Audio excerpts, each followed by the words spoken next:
Hello everyone, সকালে যাচ্ছি এখন ছেলেকে বাসে তুলে দিতে। আর লিফট থেকে যেই বেরিয়েছি বাইরের ওয়েদার দেখে তো পুরোই অবাক। দেখো একজন দূরে যাচ্ছে, তাকেও ভালোভাবে দেখা যাচ্ছে না। ছেলেকে ভাবলাম কেনই বা স্কুল পাঠাতে গেলাম। তারপরে এসে বানাচ্ছি একটু মাছের তেল। আর তেলে না আমি কোনো রকম তেল দিই না, যে তেলটা ভাজার পরে যে তেলটা বেরোয় সেই তেলেই আমি সবজিগুলো দিয়ে দিই। তারপর দিয়ে দিলাম একটু রসুন বাটা। রসুনটা দিলে না মাছের আষ্টে গন্ধটা আর বেরোয় না তেলে। তারপর তো স্নান টান করে চলে এসেছি। স্নান করে তো আজকে পুরো আমি কেঁপে গেছি। আজকে তো সারা দিনই রোদ ওঠেনি, সকালে যেরকম ওয়েদার ছিল সারা দিন সেই রকমই ওয়েদার।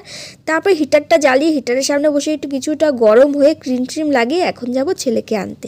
ছেলেকে নিয়ে আসলাম, এসে দুজনে মিলে এক থালাতে করে নিলাম লাঞ্চ।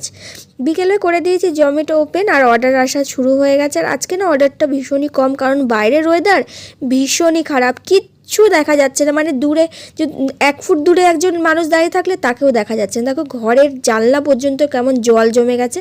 আজকের মতো